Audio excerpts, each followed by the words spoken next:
Good evening, and welcome to the Plaistow Board of Selectmen meeting for May 17th, 2021. I'd like to call this meeting to order at 6:30 p.m. Beth, may I have a roll call, please? Select Chair, Mr. Talion. Here. Select Vice Chair, Mr. Blinn. Here. Selectman, Mr. DeRoche. Here. Selectman, Mr. Coy. Here. Selectman, Mr. Britton. Here. And note for the record, Town Manager, Mr. Pearson, is joining us remotely. Thank you, Beth. Would you all please stand, and Selectman Blinn, would you mind us leading us in the Pledge of Allegiance? I pledge allegiance to the flag of the United States of America and to the republic for which it stands, one nation, under God, indivisible, with liberty and justice for all. Thank you, John. The Board of Selectmen, in accordance with Governor Sununu's Emergency Order Number 12, pursuant to the Executive Order 2020-04, is authorized to meet electronically. The Board of Selectmen is utilizing the Zoom program for electronic meetings. During these meetings, all members of the board have the ability to communicate contemporaneously during the meeting, and the public has access to contemporaneously listen to the meeting. The link to these electronic meetings is provided on the town website.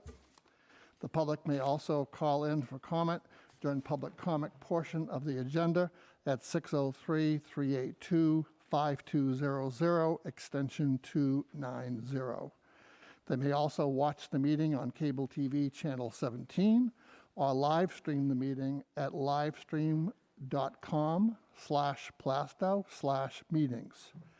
If you would like to make a comment or ask a question by email, please email Beth at bhossack@plaistow.com, and that's spelled BHOSSACK @plaistow.com.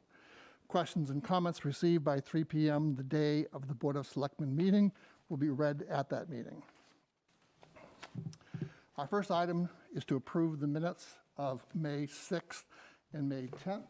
They are both in your folders, and I would like to entertain a motion to approve these minutes. Make a motion to approve the minutes of May 6th, 2021. Okay, do I have a second? I'll second. Okay. All in favor, please say aye. Aye. Aye. All opposed? Aye. I meant aye as in favor. Sorry. Okay, I got that. And abstain. So that passes 5-0-0. Would you mind doing the second one? Yeah, I'll make a motion to approve the May 10th, 2021 minutes. Do we have a second? Yeah, I'll second. Okay, Bill will second. Any discussion? Hearing no discussion, all in favor, please say aye. Aye. Aye. Opposed? Abstain? So those also pass 5-0-0. Thank you. Okay. Public comment is limited to items on the agenda of this meeting. Since we will be having 3 public hearings on the major topics of this meeting, we will move forward with our first public hearing on trash and recycling. As we, the board, will be deliberating on this topic later in the meeting, the board will attempt to refrain from comment and focus/listen to what our taxpayers' ideas, comments, and suggestions are. Is there anyone who would like to comment on this topic? Peter? Did you open the public hearing? Yeah. Oh, I believe I did, but I can do this. I'll open the public hearing at 6:34. Good evening. My name is Peter Bracci. I live at 2 Balsam Way in Plaistow. I came here with the understanding that this was going to be a public hearing where you were going to tell us something. Am I in error on that?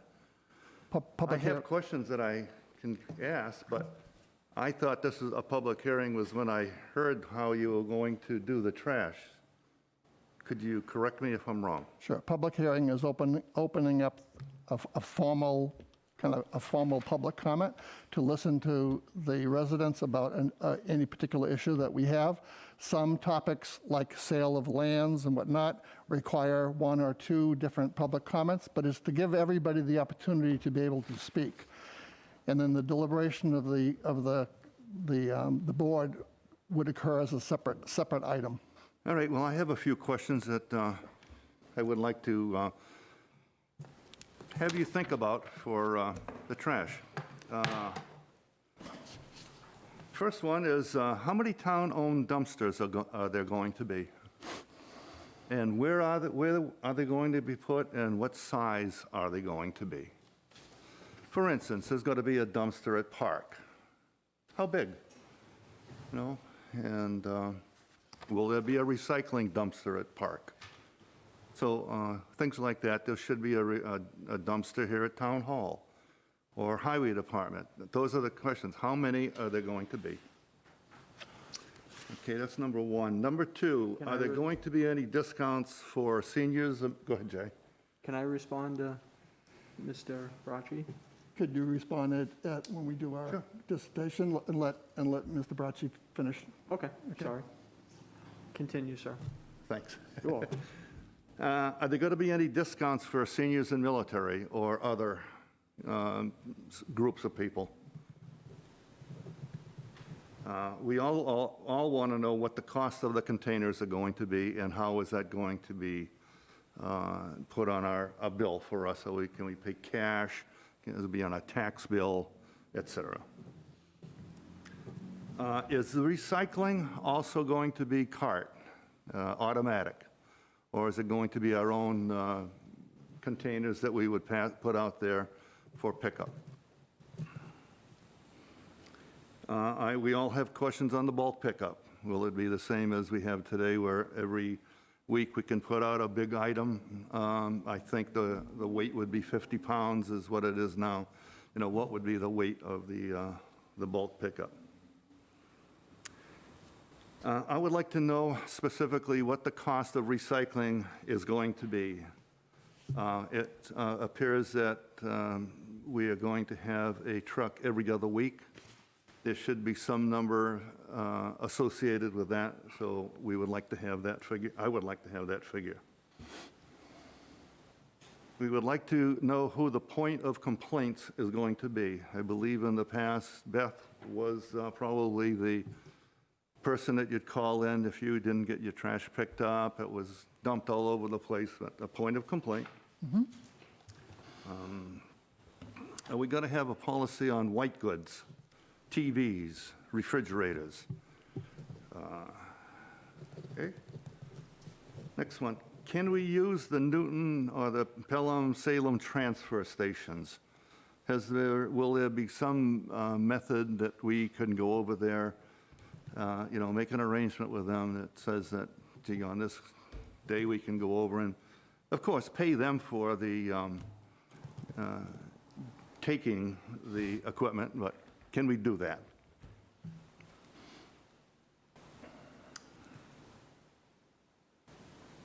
Would it be too difficult to put the contract on a town website? It would be something so that everybody, transparency, we all can see what we're paying for it, what's the tipping fees, what's going to be the yearly increase, things like that. So I think everybody has trash, and they would kind of be interested in seeing what we're paying.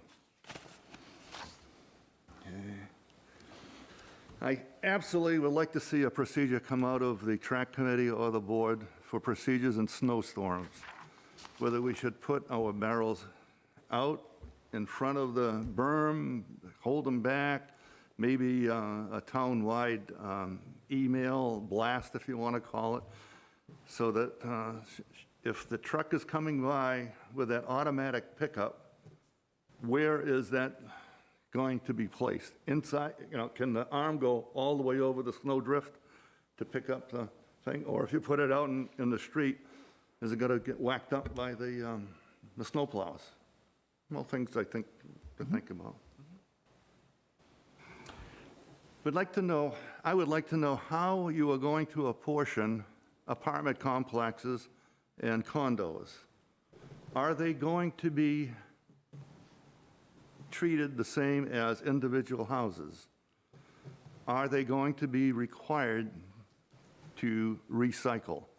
And if they are going to be, if me if, as a person, a resident, is going to have to, I don't want to say have to recycle, I haven't heard that term yet, that it's going to be mandatory recycling, but if I am going to have to recycle, our apartment complex is also going to have a provision where they can recycle their goods.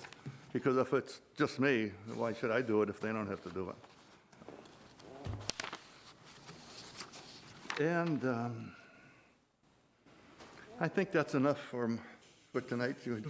Mr. Bracci, thank you. I didn't get the double figures, I don't know, I'll try next time. But Thank you for the points that you made. You covered a very large area and a lot of topics. I Yes, wrote did, them but all those- down. Yeah. And- Greg, and those are all thank you. questions that I've had in the past, and I said, if I'm going to have these questions, I might as well come here, give them to you in public, and Yep. expect an answer. Thank you. Thank you, Pete. Those are really great questions. Okay. Appreciate it. Okay? They're all kind of questions that I couldn't answer. I know a lot of these have been discussed at the track committee as well, so I know some of this stuff will be hashed out through the RFP and when we get our proposals, so Yeah. a lot of that can't be decided. Some of the stuff can't be decided until we know numbers and stuff like that, so Well, thinking about it, it is a pretty hefty sum for a budget. we'll make sure to include in these in the- our, Millions of dollars. yeah, we'll make sure to include these in our Thanks, appreciate it. deliberation. Okay? Thank you, Pete. Thank you, Pete. Thank you. Thanks, Pete. Is there anybody else that would also like to talk on this topic? I'm mainly here to answer questions, but Can you come forward if you wish to?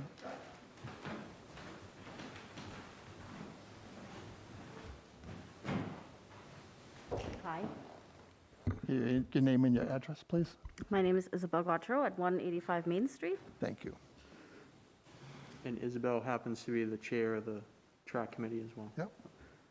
Yes, I was expecting to take and get questions today, but one thing that we did want to bring up is that we are trying to get representatives from Waste Zero and also from the NRA to come and speak to us.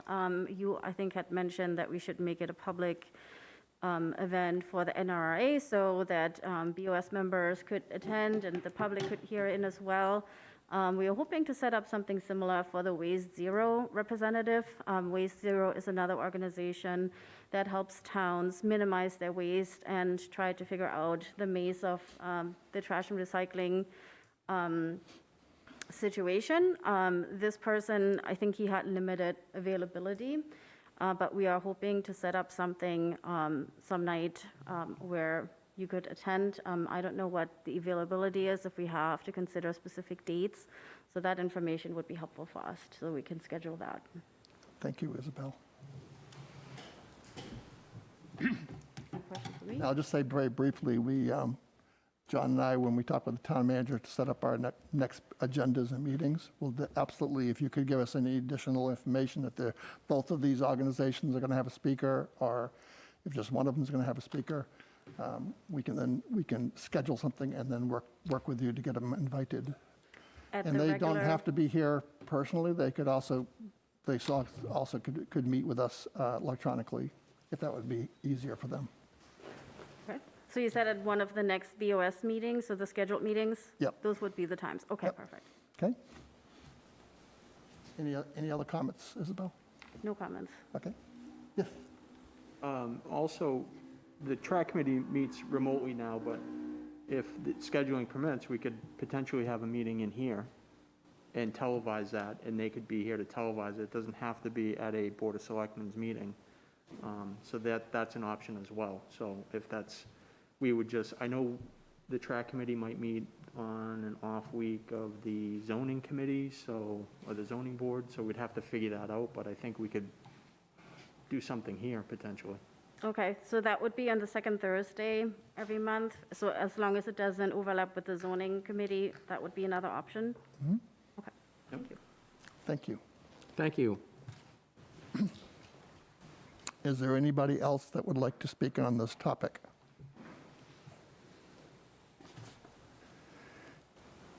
Hearing none, we'll close this public hearing at, Dean check. excuse me? Just have Dean check and see if anyone's on. Oh, yes, is there anybody online? I'm sorry, forgot to ask you that. 3 individuals online, but none of which have raised their hand or indicated any desire to ask questions. Okay.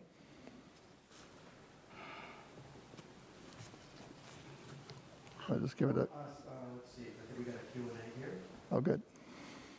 Not just really said they're all set. They're good? Okay, Thank you for that. thank you. So we'll close this public hearing at 6:45.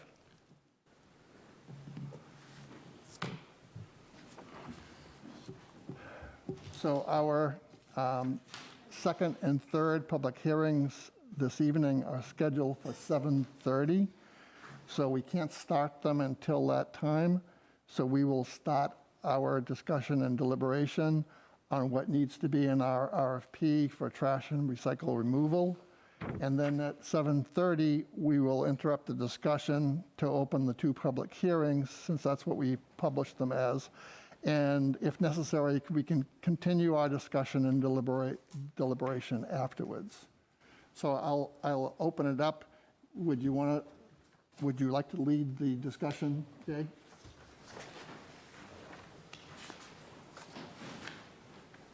Hold on, I'm just pulling up the presentation from the track committee from last time.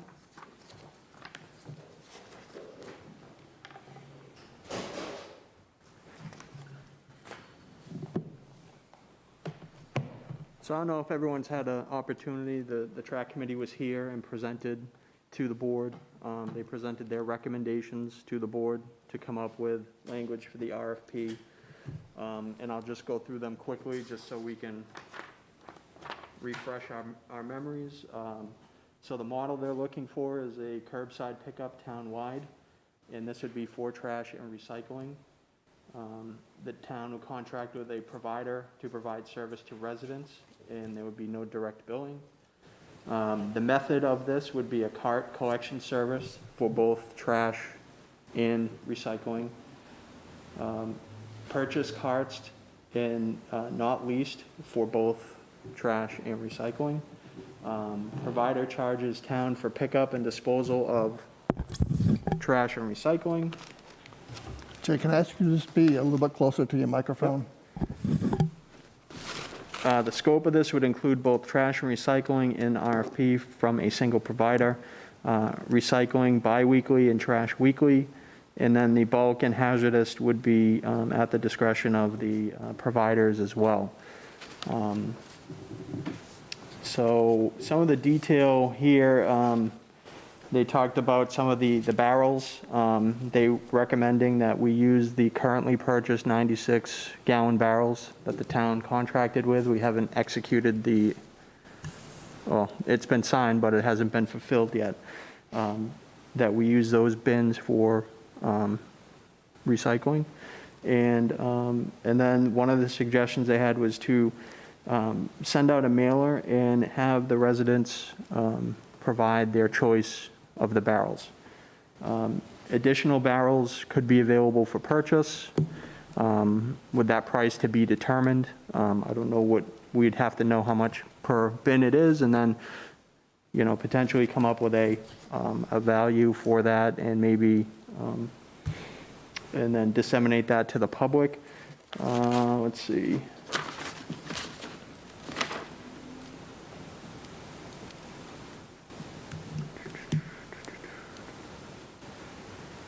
But Jay, while you're looking for So, the... yeah, that's really the basis for all of the recommendations. So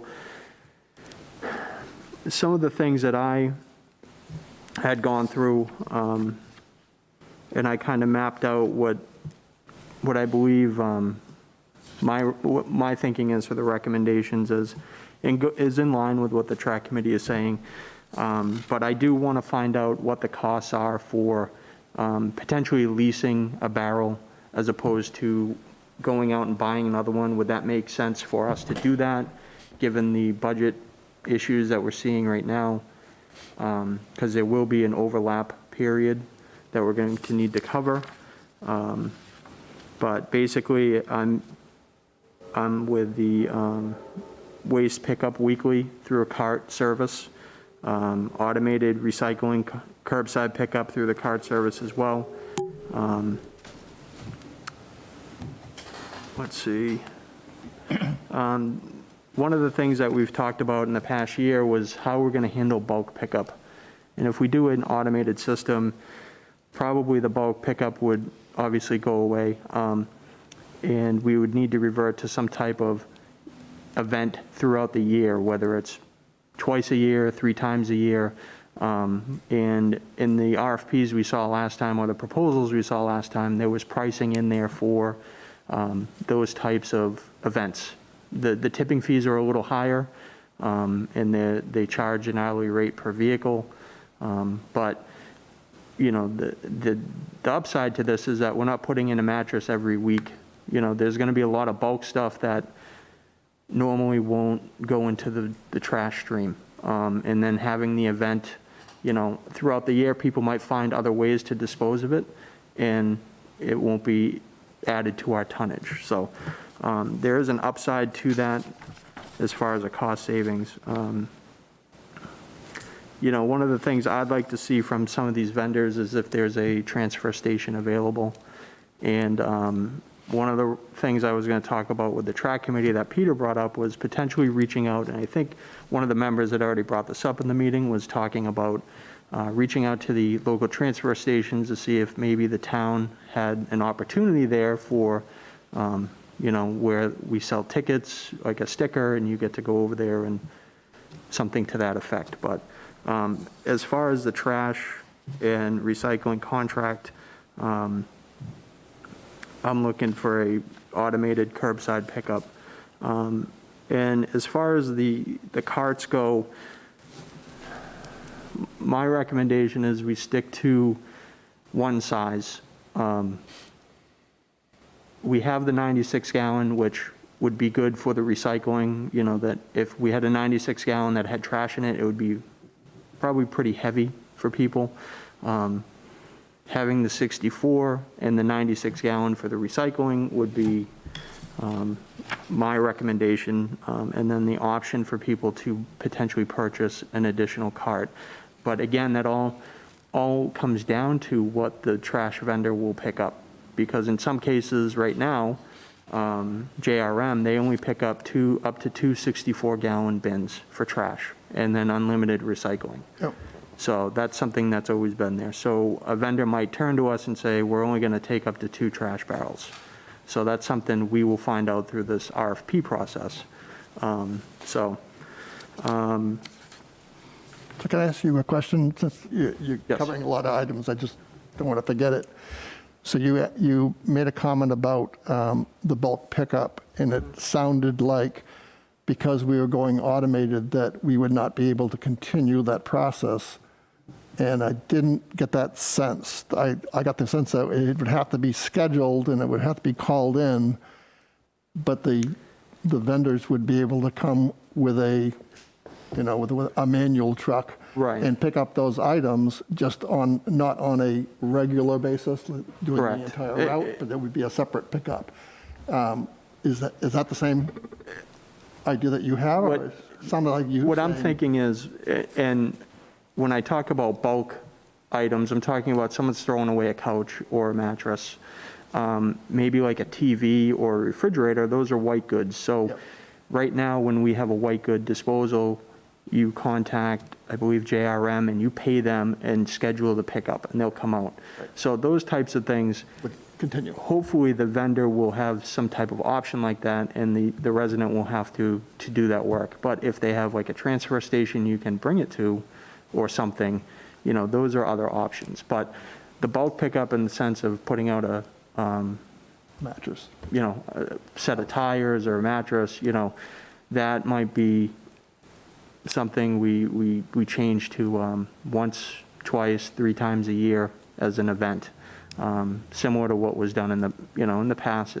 We had a yearly, twice a year bulk pickup kind of thing, a spring and the fall. So, Okay, thank you.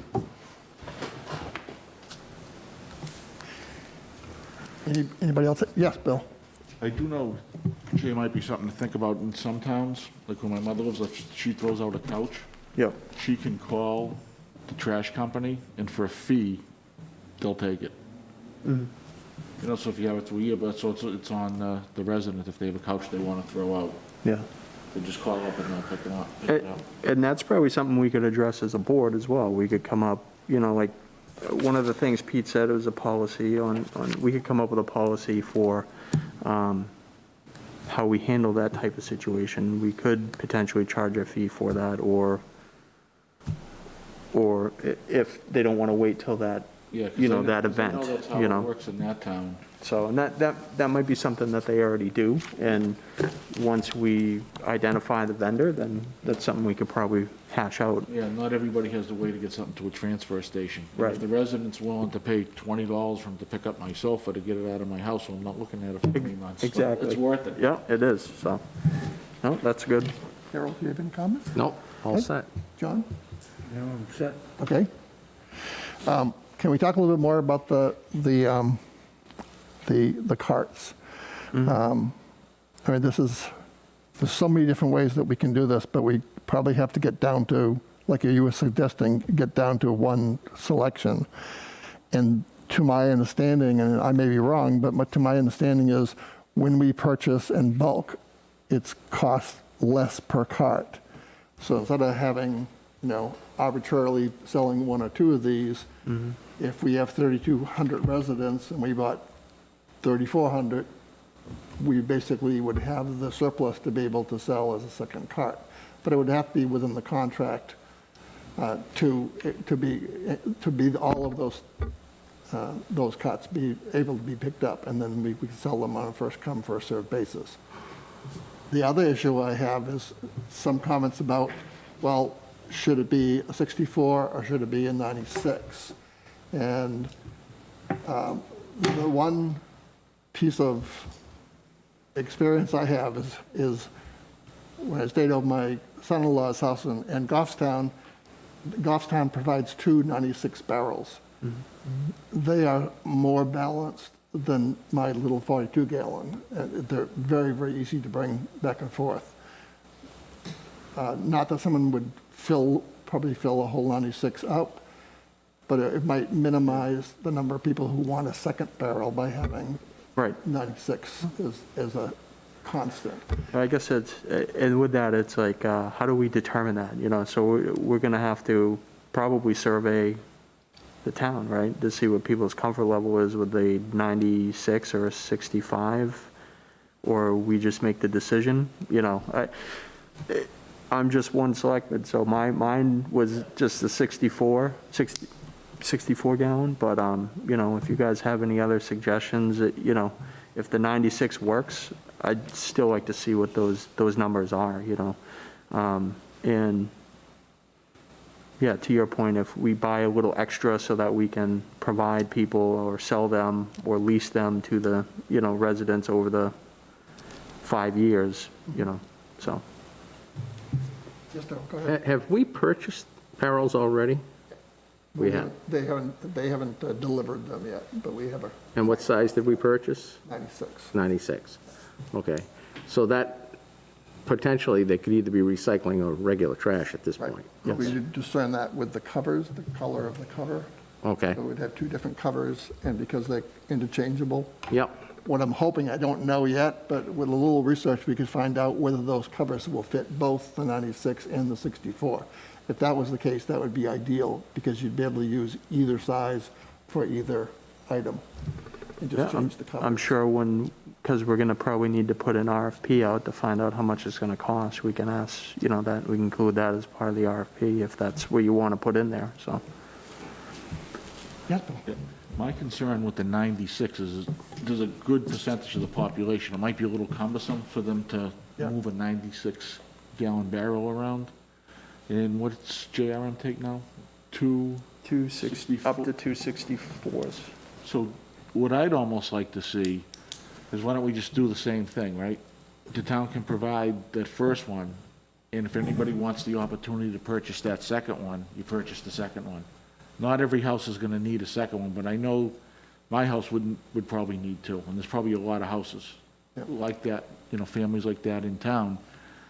So that's how I'd like to see it. I think the 64s, just because I think it's going to be a lot easier, for, say, somebody 75 or whatever, than a 96. I kind of think of my mother trying to handle Yeah, a 96. I definitely think, Bill, that is absolutely doable, that you could go with 96 for both, and then have a surplus, not a surplus, but a percentage that would be 64s.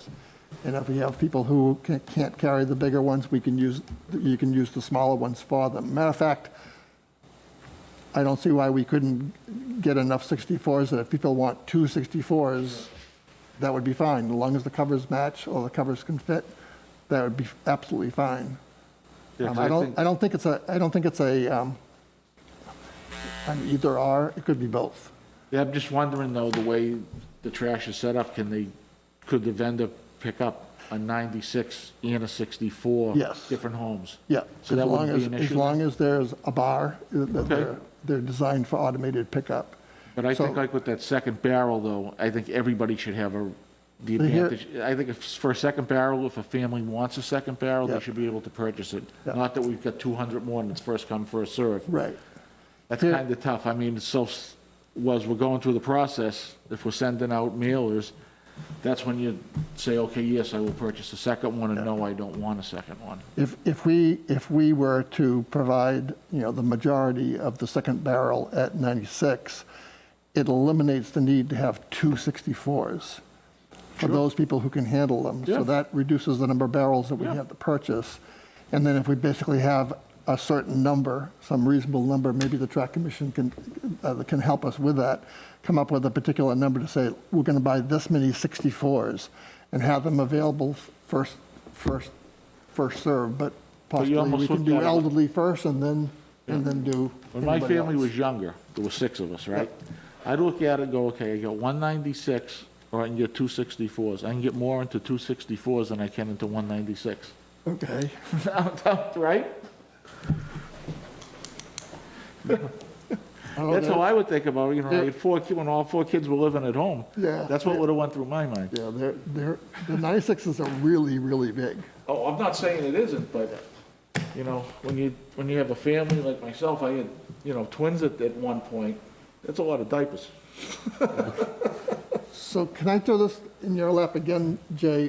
What would the procedure that you would suggest that we go to determine, whether it's 64 or 96, or how many of each that we would want to purchase?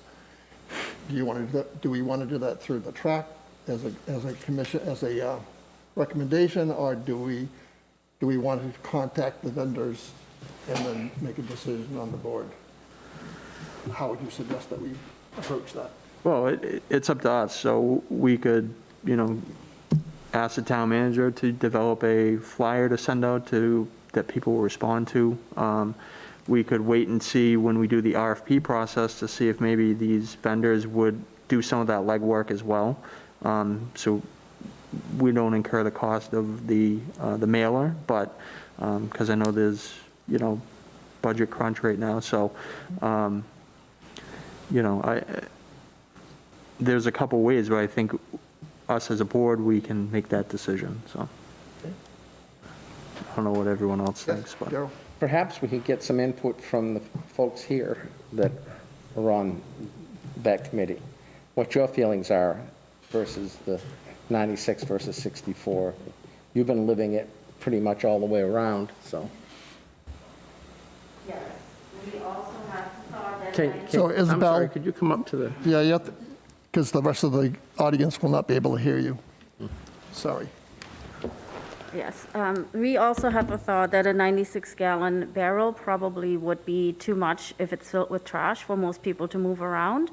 And when we surveyed the neighboring towns, it also seemed that they had primarily smaller barrels for the trash, but the bigger barrel for recycling.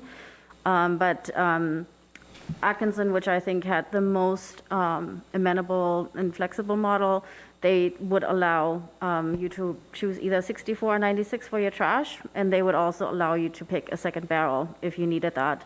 And they actually said that only 13 or thereabouts households required a second barrel. Really? It's actually not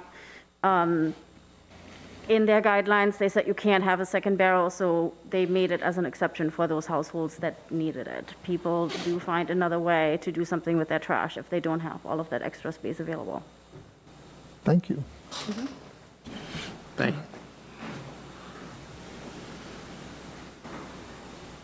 So is there some other points that we need to discuss, Jay, that you have on your list there? Those are my points. You know, like, I had an outside option, and I might as well, you know, we want to put all the options on the table. The other option that I came up with, and it, you know, since we have those barrels now, potentially contracting with a recycling vendor to just do the automated pickup of the recycling, maybe look at what a manual pickup would be, but again, you know, then the manual pickup seems to cost more from what we've seen last year with some of those numbers. But that was just an outside option. But that would, you know, potentially you could keep the weekly bulk pickup, or, you know, have the fee-based white goods like we have now with JRM. So that was just an outside option. I don't know what the costs are going to be, so I can't decide either way at this point, so. So if the board will entertain this, I'd like to just quickly go through Mr. Bracci's comments, just to see whether or not some of these are things that we need to discuss or we need to be able to put down as policies that we have to develop. So let's start off with the beginning one, is the number of dumpsters is what he's basically asking for large areas like the Public Works garage. He made some other comments to it, didn't he? I can't remember where he said, but, a park is one of them. And I thought he made a third one. But what do we have right now in terms of dumpsters with the So, current contract? as far as dumpsters go, as far as the last contract, I believe it was either 11 or 13 Okay, dumpsters, and, you know, maybe Mark has a little more insight into that, or the track committee, but I believe was either 11 or 13 dumpsters, but we can always go back to the previous contract and extrapolate that from there and see if there are other places we might need it. And I think, I don't know the dumpster sizes as far as what's at Park, but, you know, with 10-ton, that's definitely not a 10-ton dumpster, but maybe a 2-ton or 3-ton dumpster. and these are, all 13 of them are just trash? I Those believe, specific recyclable ones? I believe so. Yeah, no park, and the one at Ingles is trash only. Yeah. It's trash only, okay. But there are, at some of the town facilities, there are recycling barrels out there, so. And those wouldn't be year-round, right? Because as soon as the snow flies, they're gone. Yeah. So so we could determine from the contract where they are, and that was Peter's second question, was where are the dumpsters, or where will they be? The next item he had was a discount for seniors or military. Is that something that we want to entertain? Don't they get that on their taxes anyway? They do. I'm just throwing it out there. Yeah, you can throw it back if you want. Yeah, there is a definite, I don't want to call it a credit for either military or for senior from your property taxes. So it's not per se just for trash. Right. But the trash is paid by the taxes. Correct. Exactly. Kind of like giving them one. Yeah. Good, okay. He wanted to know the cost and how it was built. We don't know the cost yet. How it's built would be basically what Jay has kind of outlined. The normal trash and recyclable would be taken care of by the property taxes, and that only white goods or bulk would be possibly taken care of by pay-as-you-go. Is that what I heard you say. Yeah, more, I was saying more the white goods, the bulk events would be, and depends on what the options are from the vendors, that, you know, they might charge a higher tonnage or an hourly rate for the trucks for those days. Okay. And that would be built into the, probably the trash contract. And we saw some of those numbers in last year's process, so. I thought Bill said something about that, that's why I thought it was, we were thinking about doing both from the curb, but basically you're separating this as an event. Right. That would occur like hazardous waste. Yeah. But that's, you know, I guess that's something we can discover through this process. Cool, thank you. Cart automated or self-owned.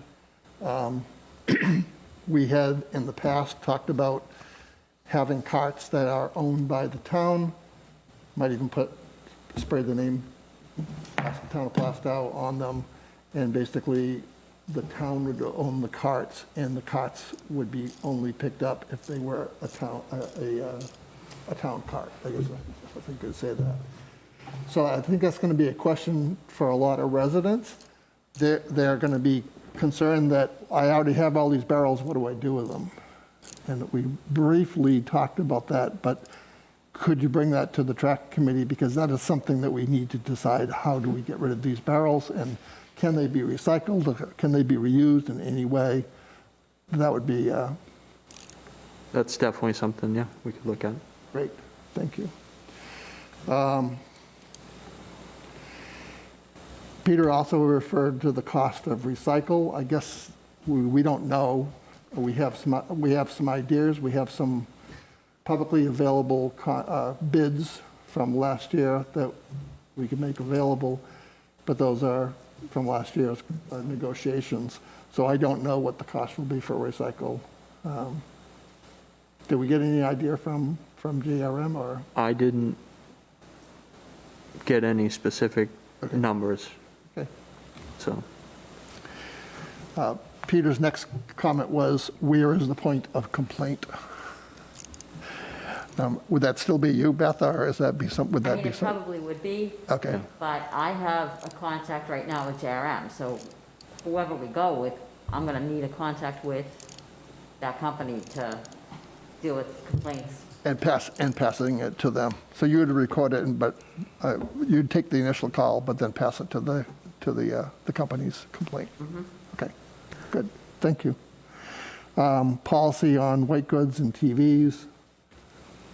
I think that'll come out as we go along. Yeah. Yeah. So Peter also talked about the Newton transfer station. Can we use this? Is this something that we would do by town contract, or would we do this? Would we do this on a per basis? I know there's one in Newton. Isn't there an additional one up on 125? I think it's Epping, or is it just south of Epping? Brentwood, maybe? I thought there was another. I believe there's one in Raymond. Was it as Raymond? well, yeah. Okay. I know other towns have them. We'd have to identify all of them, but I know Newton and I believe Kingston. So, you know, it would be a matter of, you know, reaching out to those towns to see if there's an opportunity. I know, Salem does. I believe some of those towns allow other towns to come in, but there's some form of Cost or whatever. negotiation or agreement that needs to be made, so. I know there is one town, it's down in Massachusetts. What they do, if you're not a resident of that town, you drive in with your vehicle, they weigh it, you dump out what you have, and they reweigh your vehicle again. Nice. So now they know how much, what the poundage is, Yeah. and whoever's bringing it in, they're responsible for paying for it, not the town, it would be the individual. That's the way that Concord does it. Yeah. Similar type thing, when you drive up and then, It's a pretty simple process. You just go in, drive up, they weigh it, dump off what you have, and you come back, they weigh it again, and you pay the guy.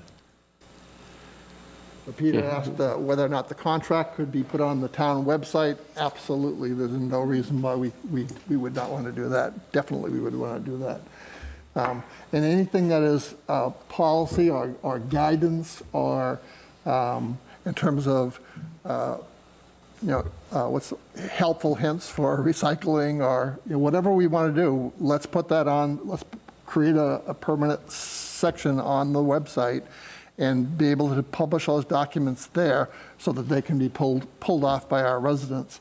And then whatever we published, Jay could point to with the town's Facebook page as well. There's people have requests. Yeah, I believe there's a trash and recycling page already with Yep. documentation out there, and I believe Okay. there's a Hasn't been updated for. trash and ages. recycling page out that has like the schedule of, trash pickup and all that. So there might be some other documentation out there already, so, Okay. yeah, it would be helpful to get Excellent. those items up there once we get to that point. So the next question that Peter brought up was procedure for snow, where to put the barrels so this will get picked up. I didn't even think of that. That's a good point that he made. We have plowing happening and we have barrels that need to be on the curb to be able to be picked up by the, I don't know how that's handled.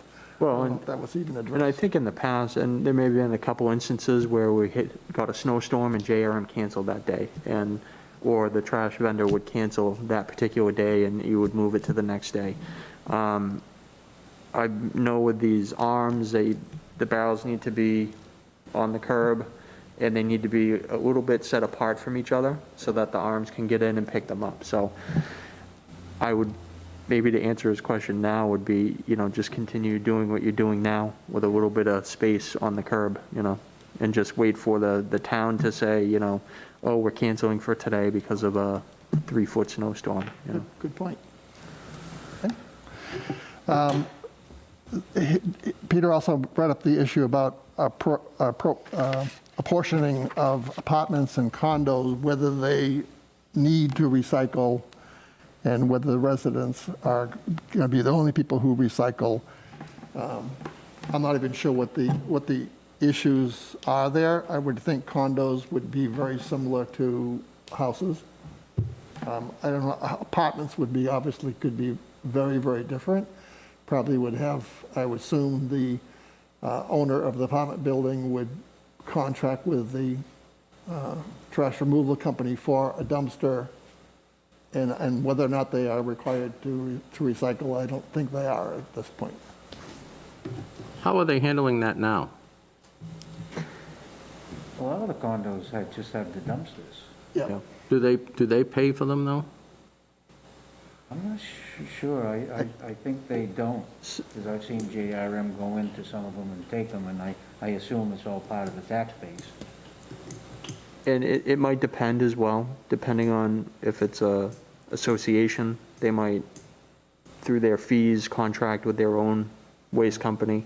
I know the ones on Westville, there are JRM dumpsters there, so those are being provided by JRM. And people do recycle there. There aren't containers for them to recycle, but they're putting it out on the curb, on that designated day. So there are people that are doing it. I don't think there's any specific requirement from the town that everyone has to recycle at this point, and I could be wrong. I haven't found that in this town, so. Well, Moongate, they do curbside, and they also do recycling, like, Like through a dumpster or through something they separate? just put their trash out in front of the condo, Oh, and they also put their recycling out every 2 weeks, so it's the same as a single house. yeah. But I know some of them are different, and like you said, it could be because of the association. So, If it's a condo, I would think that everything is getting paid through the condo association. right. Whether they negotiate or whether they are, because of their taxes, the town's providing the barrels and the dumping. I think the issue has more to do with whether or not they're using dumpsters or not. And I don't know, I think there's a mix of dumpsters that are being paid for by apartment building complexes, some, and that some will possibly be being paid for by associations. And I assume that the town is also paying for some dumpsters as well. But I don't know the final details on that. Okay. All right, I think those are all the points that Peter made. I really appreciate him coming and offering those. Is there Can I, at this point, is there any items that we still need to discuss? I would like to get a feedback from Mark to see if there's anything that he's looking for the RFP, or is there, but before I do that, is there anything else that you think that we need to cover today? No? Just maybe the track committee, is there anything you guys think we need, we haven't addressed?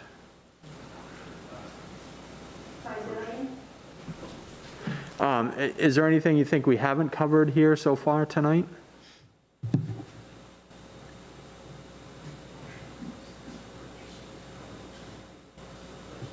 Richard, do you want to come forward and?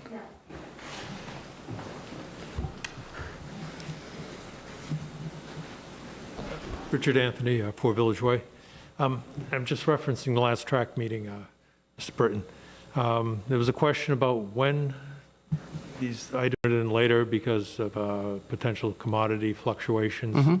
So I guess that's the only concern that I think was outstanding that should be brought up. And I think that I would refer that to Mr. Pearson, the town manager. Mark, when do you feel as though that a drop dead date would be in order to take and get an RFP and get it back in time for the new year and have it running? Your microphone is not on. Yeah, it looks like there's a couple questions. Mark, we're still not here.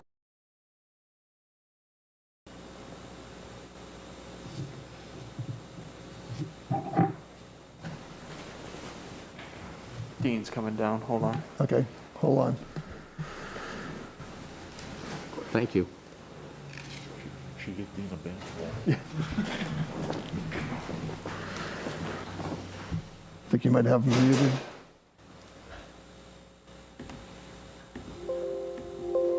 Okay, should be on now. Okay, go ahead, Mark. Can you hear me now? Yes, we can.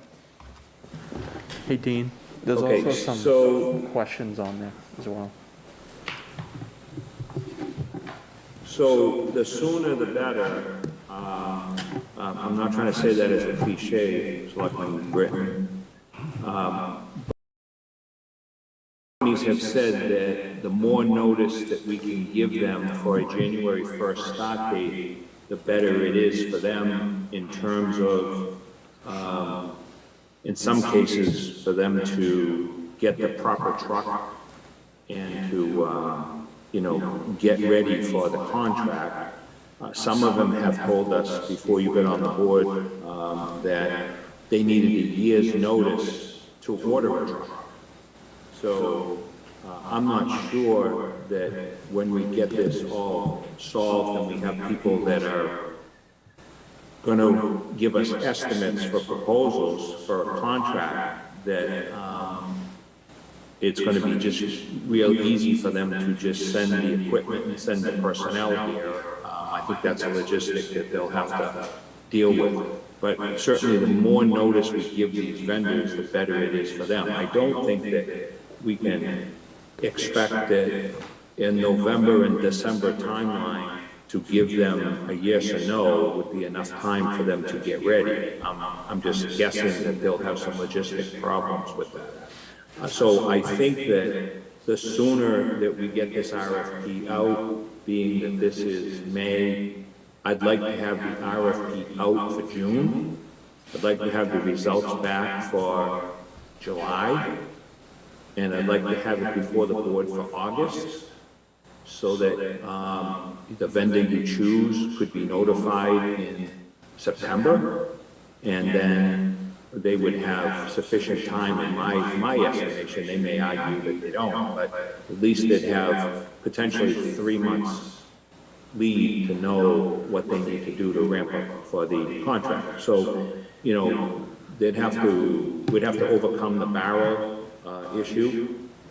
We know that we've purchased the 96s now.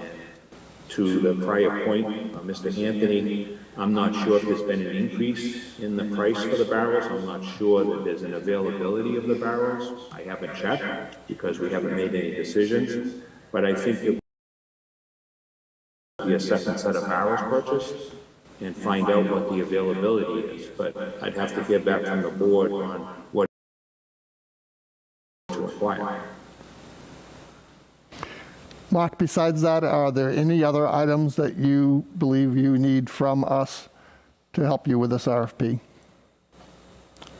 There was a question the Selectman Roche brought up about costs of buying versus leasing.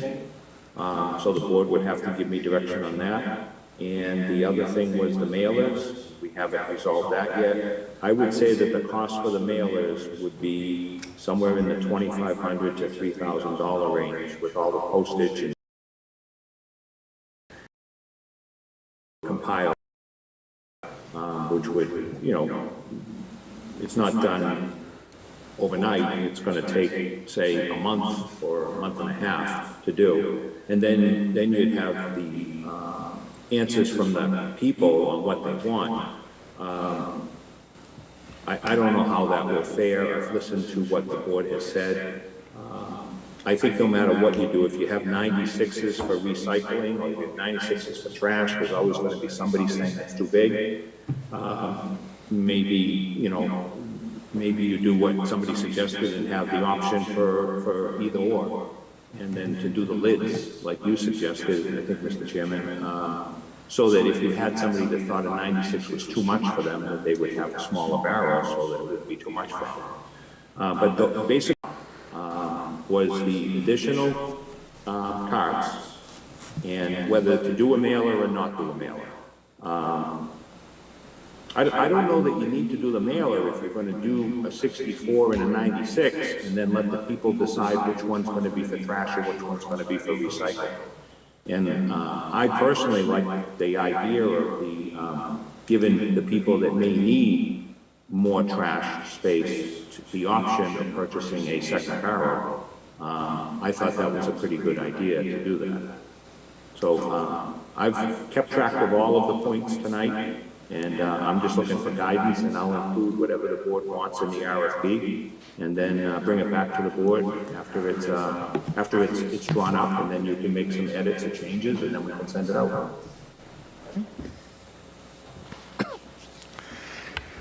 Could I suggest that we ask Jay to summarize what we have discussed and come up with a straw proposal, and then ask Beth to send it out to all the selectmen so we can basically agree on the straw, and if we have any more minor things, we can decide whether or not those need to be resolved before we give it to Mark. But that way we can have one document that says this is what we're asking for. Is that reasonable? Well, with the 2 points that Mr. Pearson has brought up, what does everyone think? Do we want to extend this another week or to the next meeting, and I'll summarize it, and then we can wait and make another decision? Yes, that's what I was thinking. Yeah, I think so. And this, again, it's, as to Mark, Mr. Pearson said, it's sooner than later, so. Right. You What are think, the questions we really have? I know myself with the barrels, I'd like to see the 96 for the recycling. Go 64 for the trash, somebody wants to buy an additional 64, that's the exact same as what we have right now. That's how I'm feeling right now.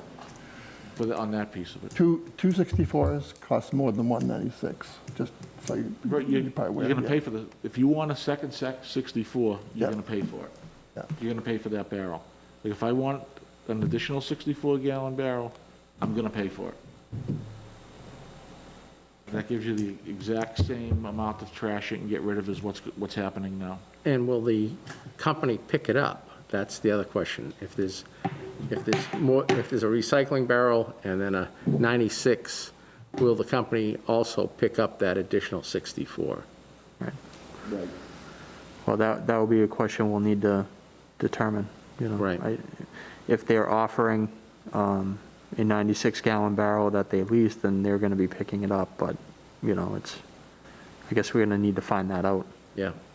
I don't know, is there any way to wordsmith that into the RFP there, Mr. Town Manager?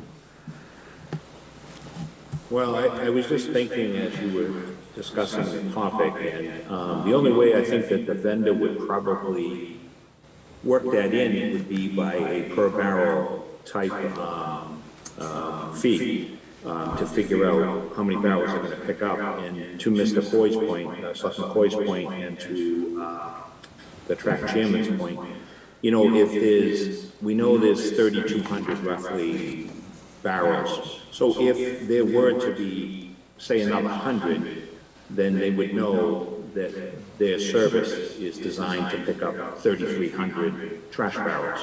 So perhaps they could give some kind of a price based on 3,200 or 3,300 or 3,400, so that they don't not get compensated for doing the work. But right now, what I heard is that they will pick up to 2 barrels right now. So I'd have to go back to the contract to see how it's worded right now, to see if, you know, for instance, if everybody had 2 barrels now, would they just pick it up and there wouldn't be any difference in cost? There'd be a difference in cost in tonnage, but it's the service of picking up the barrels. And I don't know how the contract's worded right now for that, unless one of you knows what's in the contract right now. I read in one of the older contracts for JRM, the last renewal prior to what you negotiated last fall, that they allowed up to 2 64-gallon barrels of trash. Unless you had, you buy a sticker here at town and you put it on that third or fourth barrel, right? Right. Well, I guess that we would expect to keep it the same, unless you wanted to reduce down the contract to 1 barrel, and then they would upcharge for the second barrel. So, I mean, that's, Right. I'd have to think about that. I'd like to know from them if they have the figures on how many places have 2 barrels versus 1, because I think that'd be a good indication of how many people we would expect to have, say, 264s, because if they had those numbers. But I'm not sure that they know how many barrels are at each place, but perhaps they do. I'm not sure.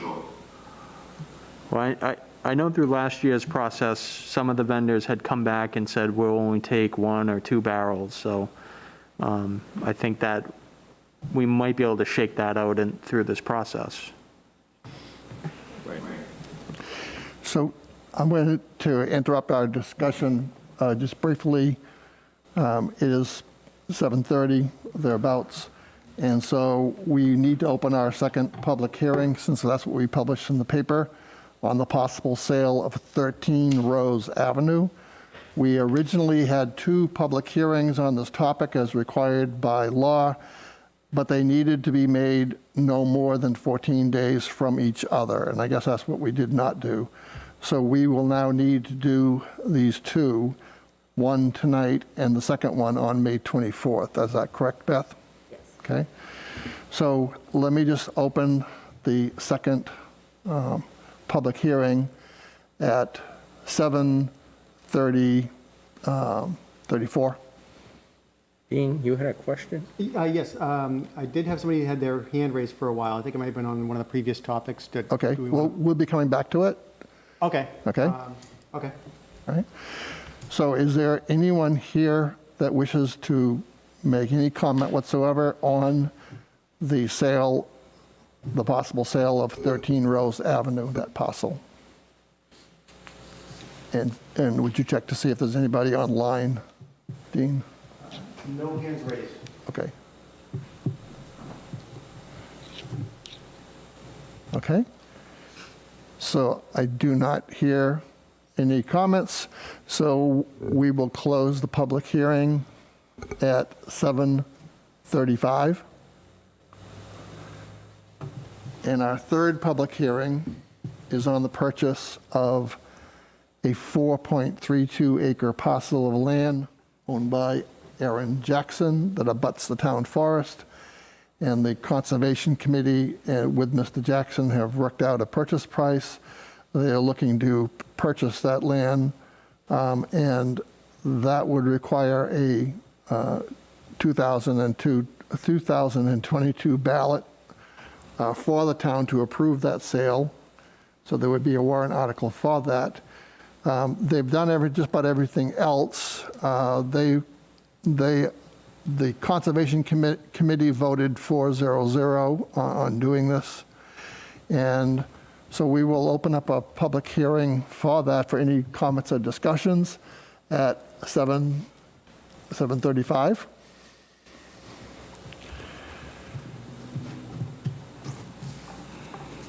And is there anyone who would like to comment on this topic? Basically, we are doing the same thing with this. This also requires a second public hearing, which we will do on the 24th. Okay. So is there anybody wishing to talk about this? Okay. Nobody online? No hands raised. Okay. So seeing that, we will close this public hearing at 7:36. And we can now return the board to the original discussion, to see if there's any other issues or comments that people in the board would like to make. Anything that was pending, Jay, that you can think of? Well, Oh, the mailers. I was going to go back to the barrels. Oh, okay. That's good. You know, I know the previous chair had developed an RFP for that and gone out to other vendors. Is that something we could just reutilize and push that out to at least start that process, Mark? Okay, I'm not clear on what process to start. Is it to get more barrels? To put out an RFP for more barrels. Because More that's, barrels. you wanted direction on Right. how to proceed with that. So if we potentially use the prior RFP language, you could Right. wordsmith it, and we could potentially use that at least to start the ball rolling there. What size barrels? Sure, the only thing I'd need is to know the size and how many. So the last RFP was, or the last contract was for 3,200 barrels? I think it was 3,400. 3,400? 200 extra, yes. Okay. So And that was for a 96 bell. I'll throw it out there for discussion. We'll go with 3,400 65-gallon barrels. So the two things I think we need to weigh on this is one, if we go with the 96, we reduce the cost of these barrels versus purchasing multiple 64-gallon barrels. But wouldn't a 64-gallon barrel be cheaper than a 96? And if somebody Not wants if a everybody second barrel, they're paying for it themselves. Yeah, not if everybody wants two of them. Everybody wants, that's the whole thing, is if we have a very limited number of people who want a second barrel, then I agree with you. I don't know. I don't know. We haven't done any research. Then, Yeah, I'm just thinking if we're doing 264s now, Yeah. to me, that just kind of, you're keeping it the same. That's how I'm looking at it. And if nobody's using that second one, then they don't have to purchase the second barrel. So your thought process is, we would go with something like 3,400 64-gallon barrels Right. with a surplus of like 200 of them Uh, available for resale? I think that there's going to be a lot of people that they'll just take the 64, Right. I mean the 96. Maybe not get an equal amount of 64s, but maybe get, I don't know, 1,500, 1,800, 64s. And see, So and- people that can't handle the Sam, 96. Greg, right. That way we're not sitting with a bunch. Yes, hello? I get that. Hello, my name is Laura Casizo, and I'm 50 Houston Road. I was wondering if there was any discussion on, I'm sorry, I'm working on a delay on the TV. If there was any discussion on if we wanted just no recycle barrels and just 2 regular barrels, or if we have to take a recycle barrel. I came in late, I'm sorry. Okay, so to my understanding, what the discussion so far, since we have already purchased 3,400 96-gallon barrels, Correct. the intent is that every resident would receive one of those barrels, and we'd have a few extras. In terms of trash, we would look at either 164 or again, a surplus of 64 barrels, 64-gallon barrels that we Yeah. could then sell to the residents that they felt that they need them. But what But if we didn't want a recycle bucket? I have no idea. Yeah, I know, The response, the opinion has been the opposite. Regular instead of recycle. Okay. Okay. Choices. Yes, choices. I think we are attempting to try to provide at least 2 barrels for every resident, and then Right. we could deal with the individual issues after. If someone doesn't want a barrel, We can trade somehow we'll deal with that, yeah. Yeah, okay. But, okay? Thank thank you. you. Thank you for the call. All right, bye. Sorry, go ahead, Darrell, you were So talking. I think that's just my way of looking at it. I know somebody like me, you know, I have a 96, there's my wife and I. It's, you know, we won't use that much in 2 weeks. But there'd be people like yourself with kids and stuff, but, you know, who knows what the mix will be. I would just, I'm throwing it out, maybe we buy half as many 64s and see if they're a big hit and they sell, or whatever we do with them. And then if we need more, we'll order more, you know? That's fine, some people may want the 96, right, you just wheel 1 barrel down. Yep, Some people can't, I understand that. that's right. And as long as whoever the trash vendor is, doesn't care if it's a 64 or a 96. Correct. That's the big thing, right? Yeah. We would need to contract for the total number of barrels that we purchased. So even if we buy a surplus, we would have to deal with the different firms to say, this is how many maximum that we want you to pick up, I see what you're saying. okay? Unless we do something, you know, where the people are paying for the second barrel separately, which I don't think we want to get into. Okay. Yes, this is Greg Talon. Yeah, hi. I've been watching you on TV, which I do every time you're on, and I think you really need to take into consideration all the seniors and the elderly people that live in town. I think that the bigger barrel will be way too heavy for those of us that either are limited to lifting or elderly, and I just hope you would take into consideration getting the smaller size for those of us that will not be able to either pull or fill the larger barrel. Can you get her name? Yes, it's James Cravino, Cravino, Yes, this is Kathleen. and this is Kathleen. Address? Do you have an address, Kathleen? 68 Forest Street. 68 Forest Street. Thank you. Thank you so much for that input. We are trying to consider that as well. We're trying to do as many different combinations as we can to make it as easy for people to be able to both take care of their trash as well as to recycle. Thank you. I think you people are doing a wonderful job, and I just wanted to let you know, that some of us cannot carry a big barrel like that. Thank you. Thank you. So I guess it might come down to, do we want it all uniform? They're all the same size everywhere, or? So now we have the added advantage of, we have residents that will probably want 2 64s, one for recycle and one for trash. Well, you have the 96s. Right.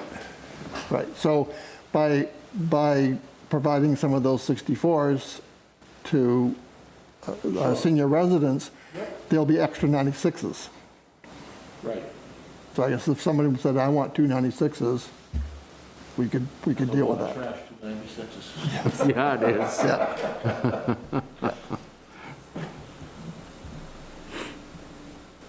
I think we should make those available for the seniors.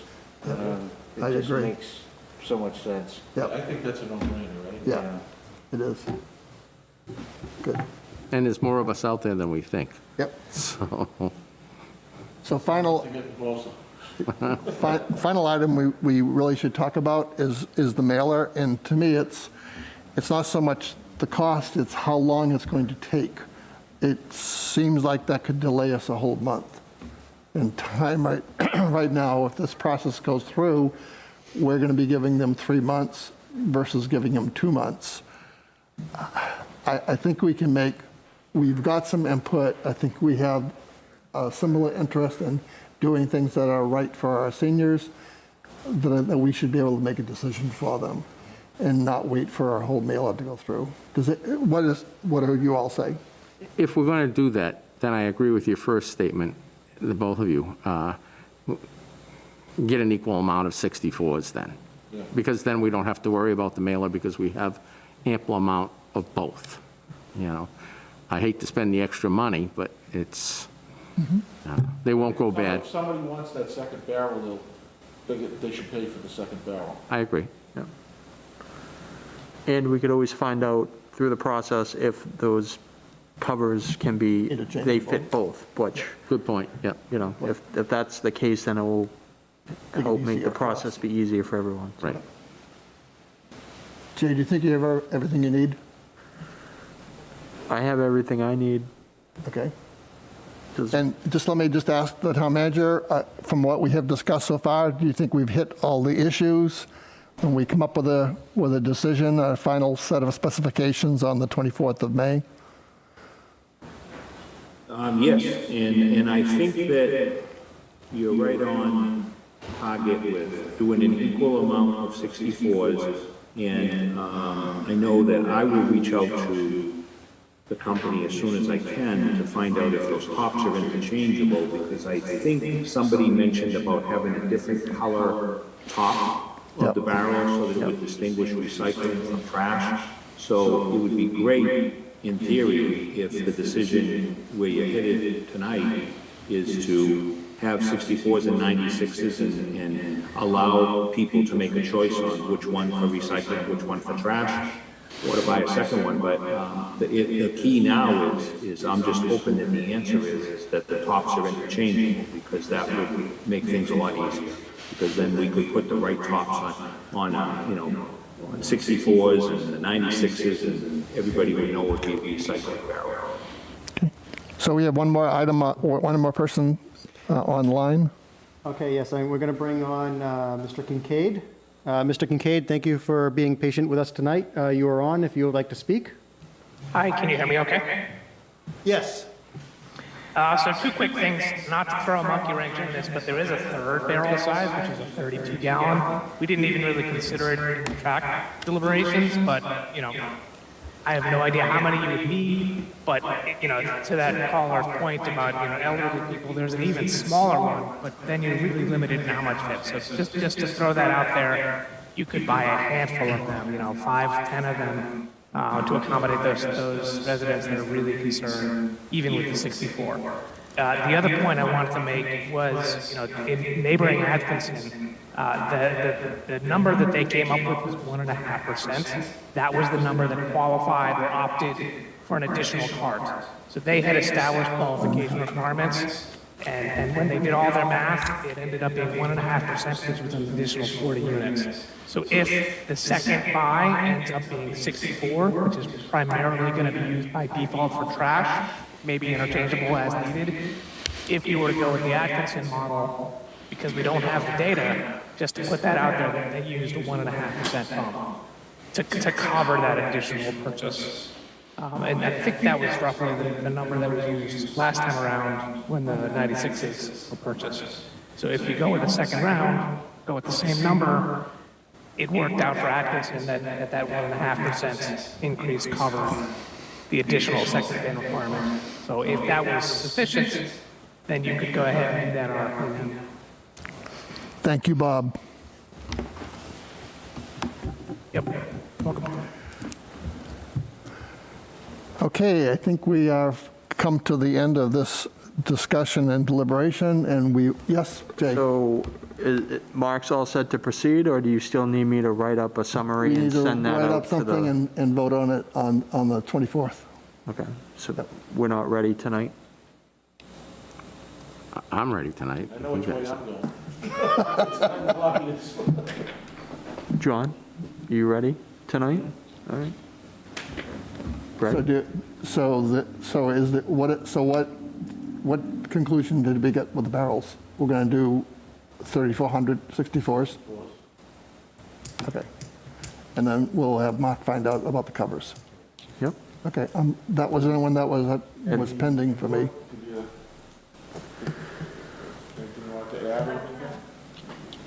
Okay, so we're good? So Mark's good to go with the information he needs to start the RFP for the barrels and the trash and recycling?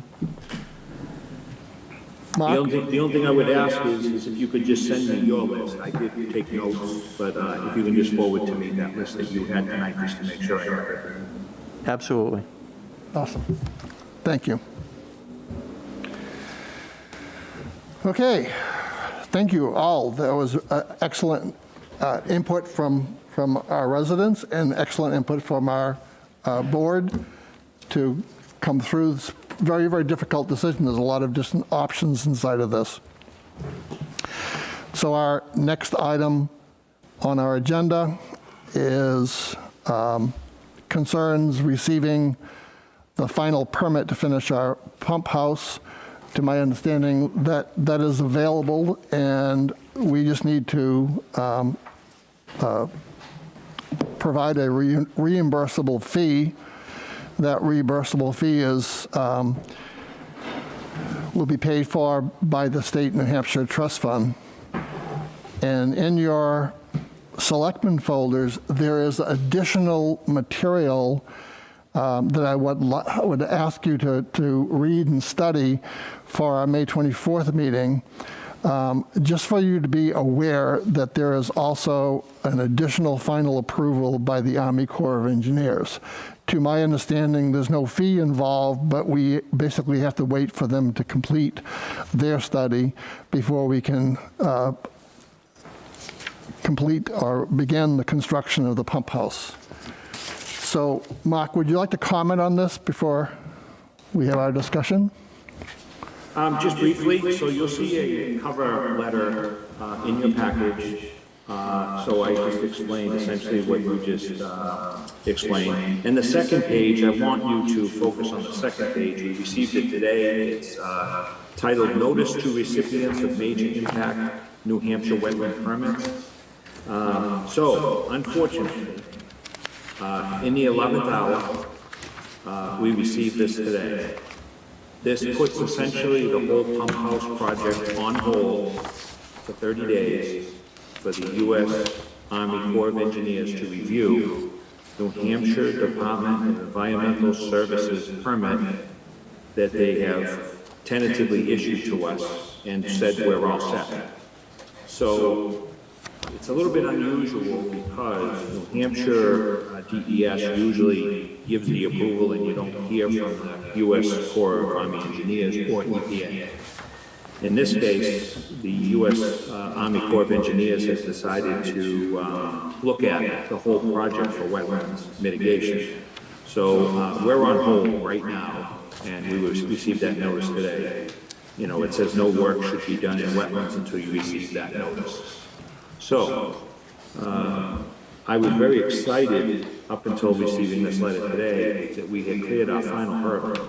But there was just another one that just we received in the mail today. Nonetheless, I'm still asking the board to move forward with the motion that should be tabbed in your book there with a tab, a draft motion for the Aquatic Resource Mitigation Fund for $20,662.20 that will be reimbursable as part of the conditional approval or the permit with conditions that we need to do that.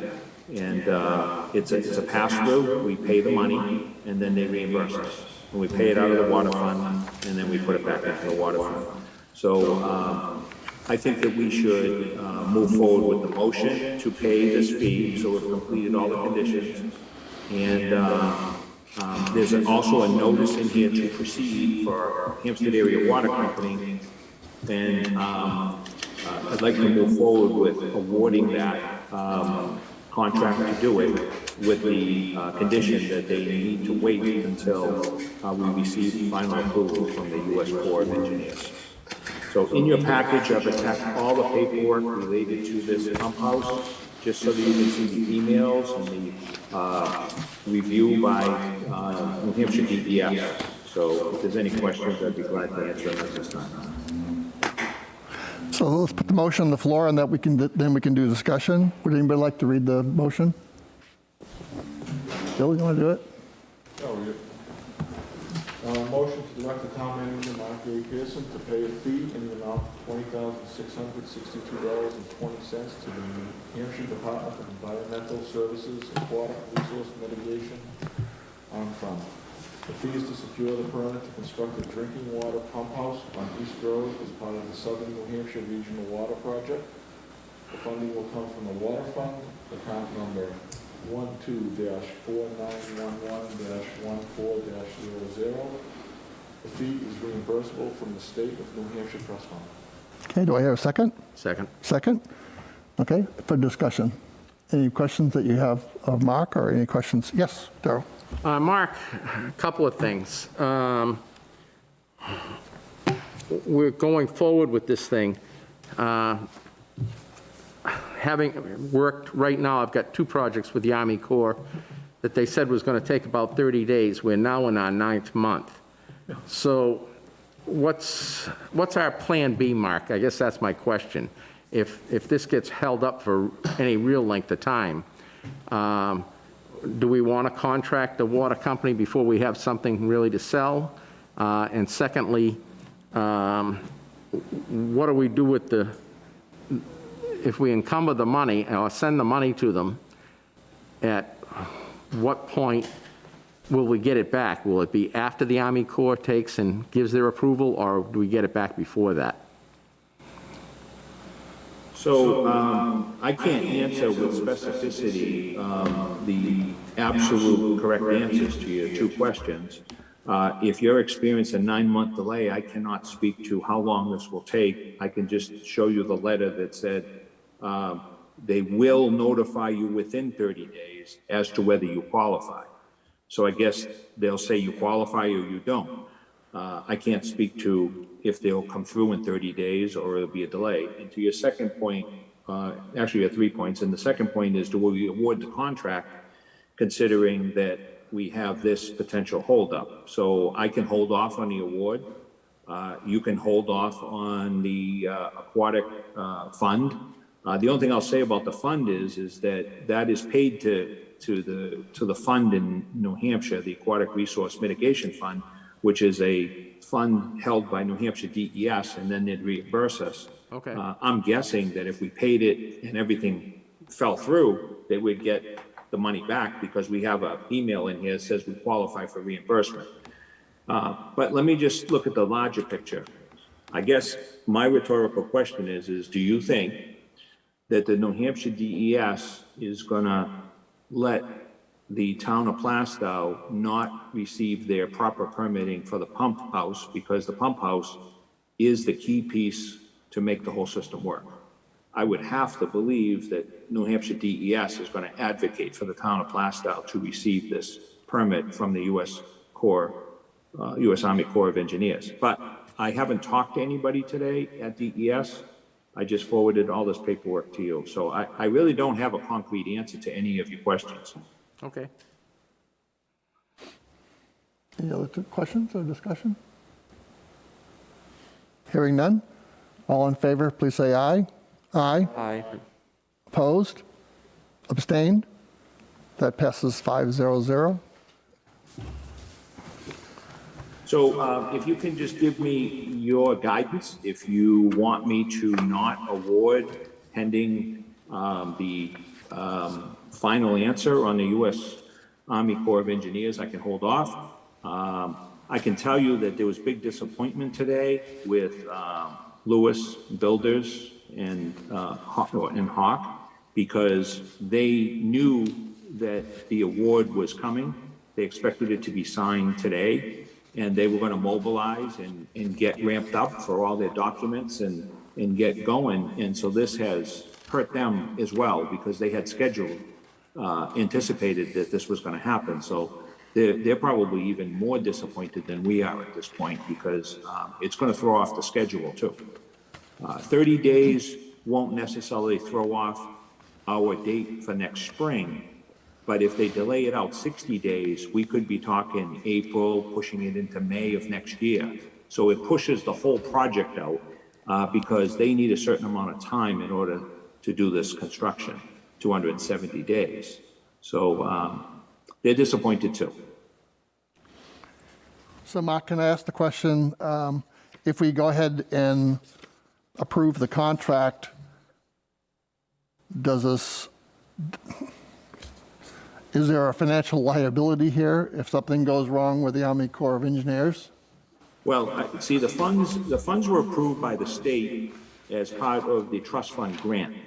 So it's a pass-through. We pay the contractor, we get reimbursed by the state. If you want, I can meet with our legal counsel tomorrow. I can ask him if we need to put an additional clause in the notice to award that it is pending U.S. Army Corps of Engineers approval.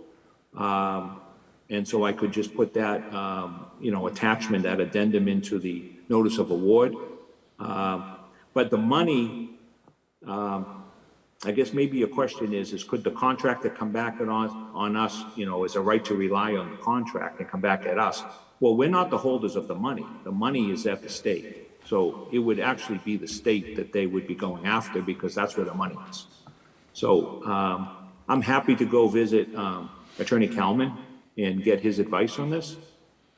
It appears to me there's no harm, no foul if I hold off on the award until we know about the U.S. Army Corps of Engineers, and I can contact DES to see what they say, and I'd have them respond back in an email so they would have it in writing on what their advice is. So could we table this until the 24th? Sure. Next meeting? And hopefully by that time you'd have the opportunity to get counsel and maybe get some other answers. Is there any agreement to that? Is that okay with everybody else? Or does anybody else want to push forward this? Right now. Yes? Okay. All right, so we'll put that on the agenda for the 24th, Mark. Okay, thank you. Okay. So the last item we have is the review and approval of non-public minutes. What we are going to try to do is we're going to attempt to approve as many of the non-public minutes without discussion. And should there be one or more that discussion is necessary, we will schedule those to be approved at a non-public session on the 24th of May. Okay? So we've done this before, and it kind of speeded things up because we don't have to go into non-public as long as we don't discuss the issue. Thank you.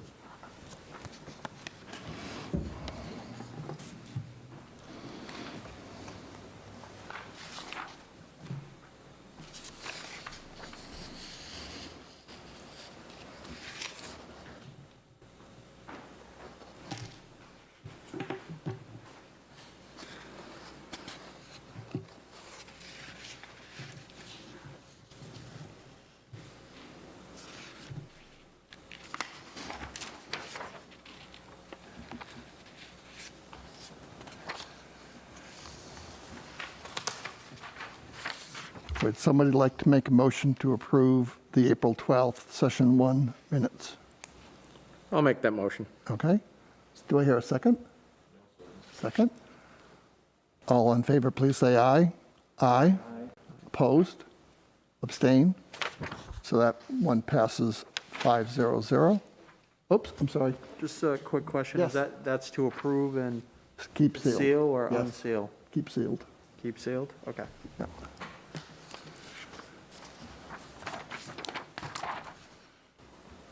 So I'll look at the Session 2.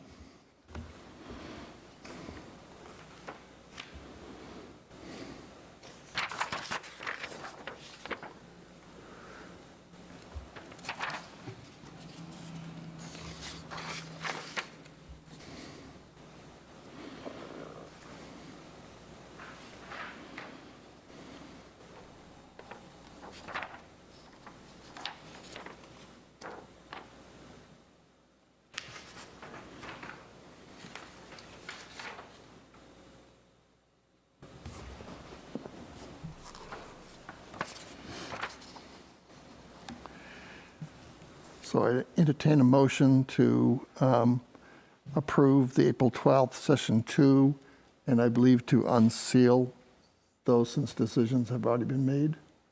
I'll make that motion. Okay? Second. Second by Darrell. All in favor, please say aye. Aye. Opposed? Abstain? So that second one is unsealed, and it's passes 5-0-0.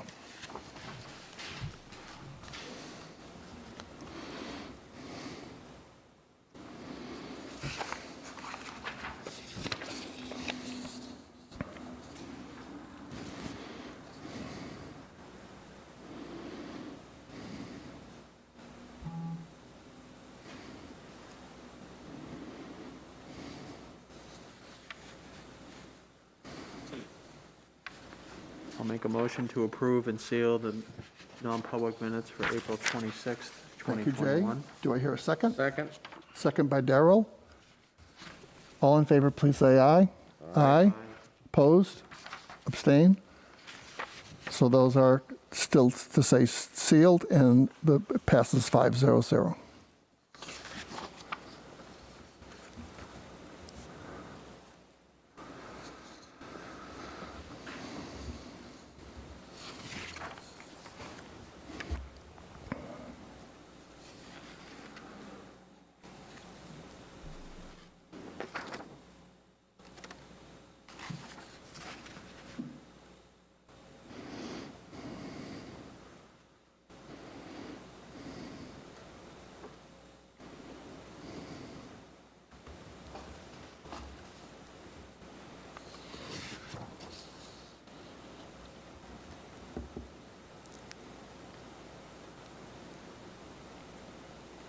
So I entertain a motion to approve the May 6th, Session 1, and to continually seal the minutes of that meeting.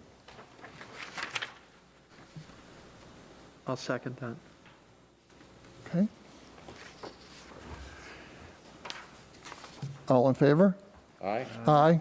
Opposed? Abstain? So they remain sealed, and it's approved 5-0-0.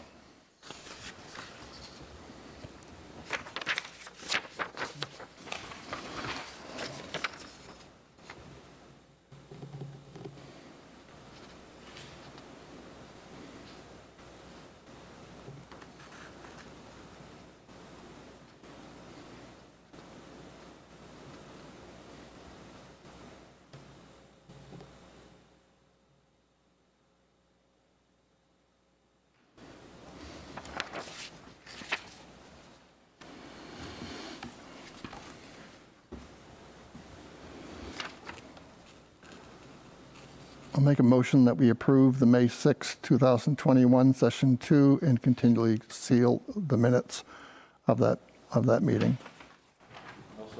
Second by Bill. All in favor, please say aye. Aye. Aye. Opposed? Abstain? Okay, that passes 5-0-0, and they will remain sealed.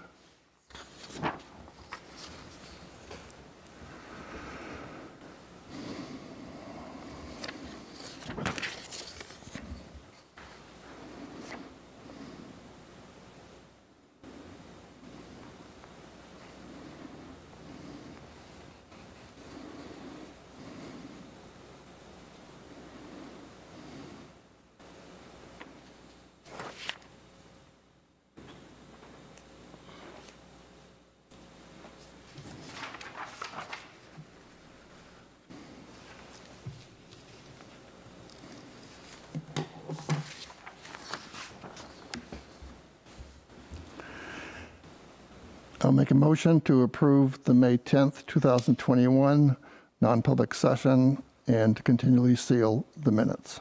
Do I hear a second? I second the motion. Okay. All in favor, please say aye. Aye. Opposed? Abstained? So those are approved 5-0-0 and will remain sealed. Thank you, gentlemen. And we're going to, there's no town manager's report. We'll have that on the 24th, as this was a special meeting to take care of trash. I want to thank the board for all your involvement and your engagement with this. It was a really well-discussed, a lot of opinions got out, a lot of ideas got out, and thank you, Jay, for leading this. And I really appreciate all the work and research that you've done and working with the track. Thank you. Thank you. So unless there's any other, yes, Mark. So included in your package tonight, I wanted the board to be aware that I included the July 7th patron policy of 2020, the July 7th, 2020 employee wellness policy, the November 16th, 2020 Board of Selectmen memo regarding the standard that the town took with respect to the COVID-19 and the mask wearing.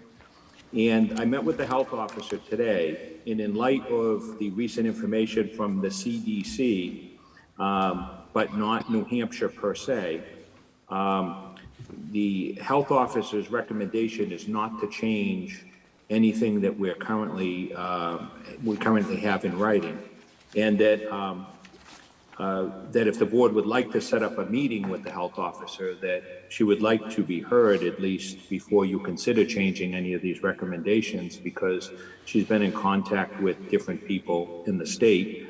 And so New Hampshire hasn't necessarily agreed with the CDC recent change this past Friday. So I just wanted to make the board aware that she is available should you decide to reach out to her and want to hear her input before you make any changes. The second thing that I wanted to let you know that's in your package and it's stamped confidential is a response from the law firm representing the potential litigation with respect to the assessing contract. And that's for the board's information, and I'm currently working on that with town council. We're trying to get through some questions that we have, and then we'd, of course, have a work session with the board before we proceed. And the third thing in your folder is the Park Old Home Day use of field application. So I wanted the board to be aware that there was an application turned in. I'm not asking you to make any decision on it, but I wanted you to be aware of it. I forget who is the representative to the committee, but they have asked for August 28th. John is the, Mark, John? Okay. John is the representative. Okay, so I'm sure he's aware of this. So August 28th is the date that they're asking for Old Home Day to use Park. So the application is in your package for your consideration, and I suppose you could bring it up at next meeting. And then the fourth thing in your package is it's a for your information. It's called the discretionary bond easement, and it's a request. And the way the law appears to be written is that the board has 60 days to act. So the board, we've set up a public hearing for next Monday, the 24th, for the board to decide whether you're going to adopt the discretionary bond easement statute under the law or you're not. And then if you do, would you consider this request that somebody has brought forward? So that information's in your package. This may be the first time you've dealt with this request. I think that's what the assessor said, that she wasn't aware that the board has ever dealt with this before. So you can read through that material and be prepared for next week when we have a public hearing on it. So I just wanted to make sure the board had all of the information I have at this point. And then we'll see you next Monday night. Thank you, Mark. Any last comments? Jay? Just on these items, as far as having the health inspector in, I think that's a good idea. We are the Board of Health, right? So I'll just say I do support her guidance, her expertise right now. So I'm in support of it, but I think we should have her in at a future meeting so we can, if anyone has any questions. But So I just want to add to that. There was no agenda item, there's no motion to change things. I asked some questions of Denise to basically understand where the town was with regards to easing into normalcy as the state is attempting to it. She responded back to me. I believe she copied the entire board, and she had a lot of facts and concerns. And we would be happy to have her come here, but there's no plan to change that I know of. Okay. So if she still would like to come, she's more than welcome, and we'll put her on the agenda. Okay? Greg, Yes. why don't we just do the field usage thing now for Old Home Day? Like putting it up. I think it's pretty straightforward, right, the date? What they want, and I know Recreation doesn't have anything going on scheduled out there for that day. Is there a, do we have everything we need to make that decision, though, is what my question is? Or are there still concerns about whether we're going to do Old Home Day or we're not going to do Old Home Day? Or is this just a separate This is for the field, checkbox? this is for the field usage. Yeah. Just to lock down the They would field. have them, the permission for that day. And I know as of right now, I was at the Old Home Day committee meeting last night. Yeah. Right now, they're Still waiting on this? They are planning on this day. Okay, I'll be happy to put that on the agenda, even though it wasn't. Jay? And I was just reading this field use form. It says the recreation director will approve or deny. So do we need to approve this usage form? Let me see here. So that was forwarded to me today. Probably not, but since it's a global discussion and the board's been involved, I certainly didn't want to make any decision. I wanted the board to weigh in on this because this has been discussed at the board level.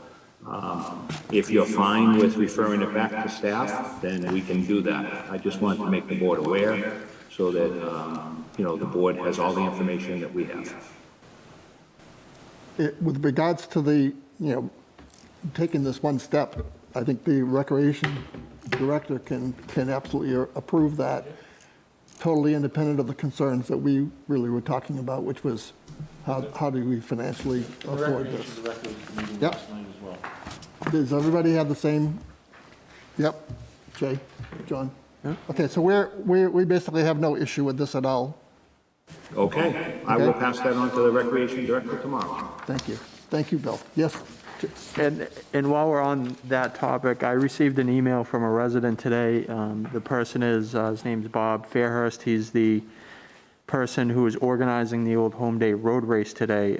He got a form off the town website that he had to fill out, and he needed a town official to sign off on it, and I referred him to the town manager.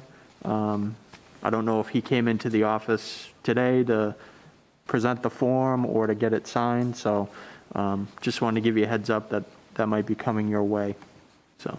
And they will. Well, I'd just like to let the board know that events such as road races I've always brought to the board for the board to actually make the decision on.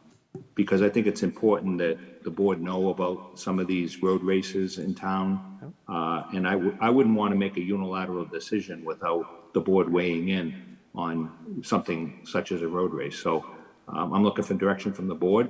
If the board is okay with that, we can have staff take care of that as well. I know that came at the meeting last night as well. The road race, they will have it and it will end at Park is where it'll start and finish. Okay. Any comments? John? You good with this? Yeah. Okay. So I think we are in Consensus? consensus, thank you. Okay. And one other thing, if I could. Yes, go ahead, Darrell. I know it wasn't on the agenda, but the interim director of emergency management, Yep. we had pretty much a consensus last week of having the fire chief do that. Oh, is that happened now, or is? I do not know. I was not informed one way or the other. Mark, can you answer that? No, I can't. Okay, So that would have to be asked of Greg Kobe. Well, no, that's a board decision. That's up to the board. I don't think the board took any action. No, Okay. I don't believe we did So we either. just discussed it? well, I We think just make discussed a it, but you motion. didn't make a decision. Oh, okay. I was, some reason I was under the impression that that was something that the town manager did and were looking for our input, our feedback. I didn't realize that you wanted us to appoint that. Then, That's the purview of the Board of Selectmen. I think we appoint, right, and then the town manager can appoint the deputy, is that right? yeah. Yes. So I'll make a motion that we appoint the fire chief, the acting emergency management director in the interim, in the absence of the police chief. I second the motion. Any further discussion? All in favor, say aye. Aye? Aye. All opposed, say nay. Nay. All abstained?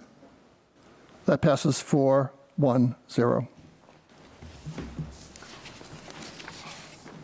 Okay, if there's no other business, go. I have one more. You really want to make this meeting go longer, don't you?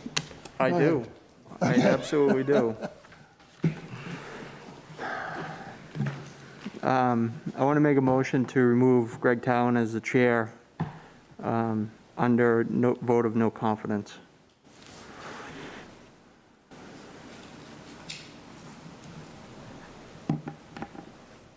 I'll second it. My reasons for that, there are two recent things that question my confidence in the chair, and one of the events was the notification of an employee being placed on leave. I was disappointed to find out by the newspaper and not by the chair at 4 p.m. in the afternoon. The other item that I was disappointed to find out was last Monday, you represented the board and gave the Post Kane Award to a resident, and I don't really, I'm not trying to put any shade on that event, but none of us were notified of it at the meeting that night. I don't believe you even mentioned it. And again, I saw it a few days later in the newspaper.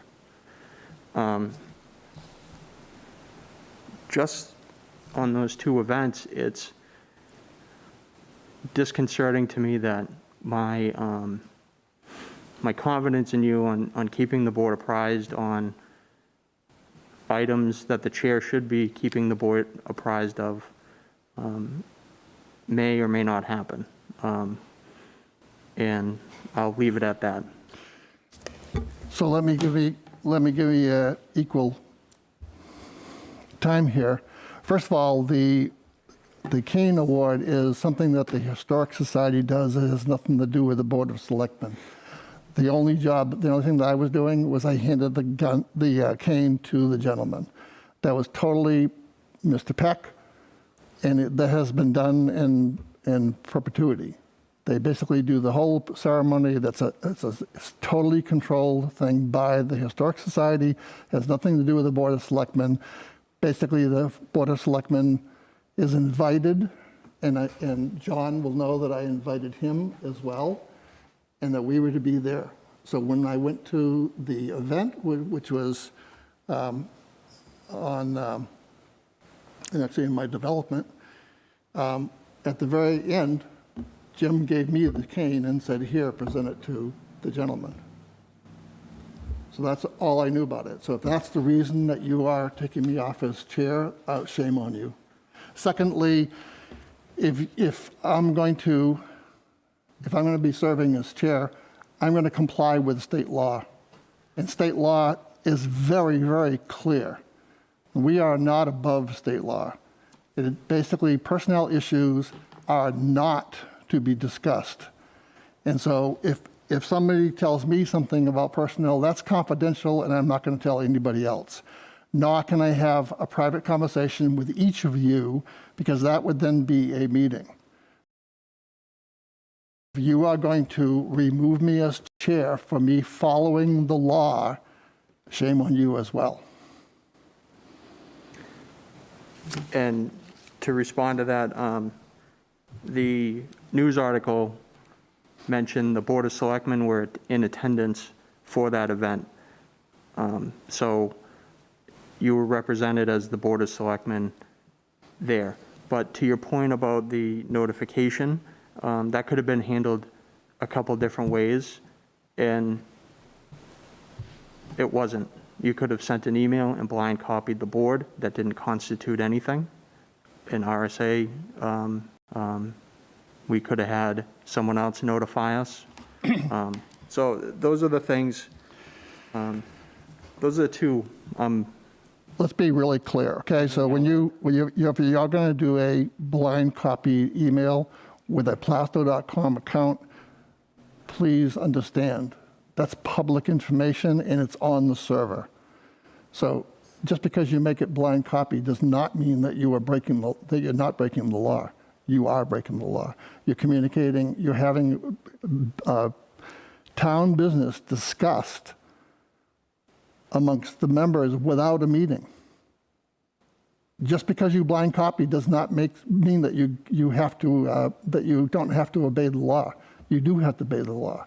And so if that's the reason why you want to remove me, again, shame on you, because you're basically saying that you want to remove me for following the law, and you have it in your mind that you are entitled to know about personnel issues within the town. You are not. This is not a town. Let me finish. Let me finish, and I'll give you equal. I'll give you equal discussion. We are not entitled to personnel information. We have a town manager form of government here that was voted on by the voters of the town. They're the ones that decided that we should not be involved in personnel issues. Otherwise, we'd be a town administrator and we could be involved up to our necks in personnel issues. So just because you feel that, oh, I'm a selectman, I need to know everything, that's not true. You're only entitled to learn about things that you have a right to know, and this is not one of them. This is not one of them. And you can disagree with me all you want to, and if you want to remove me as chair because of it, shame on you. Go ahead. as far as following the law, and we all went to this training, and it was recommended by NHMA that if you're going to notify, you can do that. So it doesn't constitute a meeting if you blind copy. And if someone were to reply to all and no one was blind copied, then you're breaking the law. You didn't break the law. I feel that was something that was very important to be notified of. And I think as the chair should have found a way to notify the rest of the board.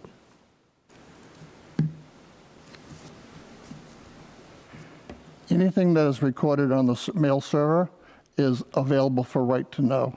So just because you blind copy somebody, don't think that that means that that's disappeared. I understand that. So you could, a right to know could be put forth, that information could be come across and say, oh, you guys are having meetings using email. And that's not right. That's not allowed by the law.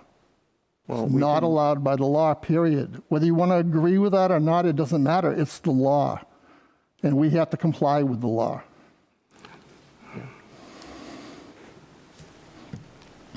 I think, if I could, I think that if anything, you could have got to Beth and said, Beth, you know, in the next 24 hours or 48 hours, whatever it has to be, that we're going to have a meeting to discuss something as big as event as that. That's a huge event to me.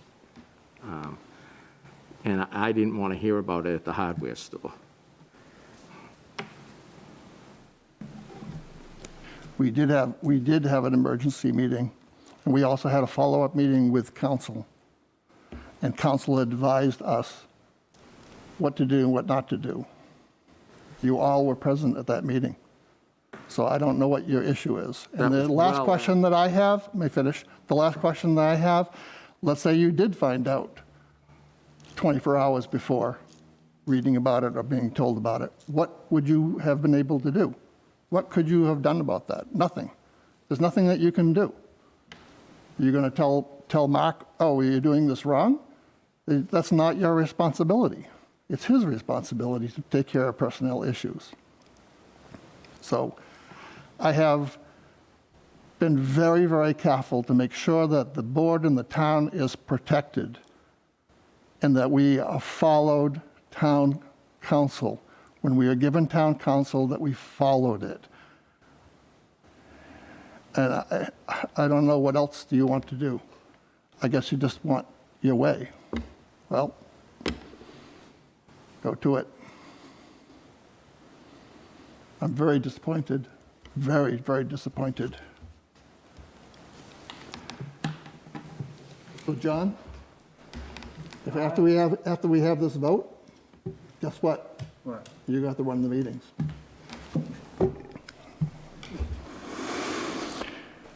All in favor of the motion, please say aye. Aye. Can I show of hands? Okay.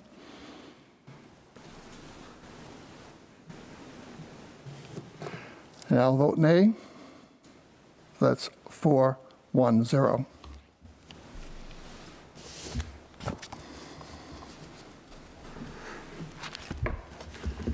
This meeting is closed at 8:32.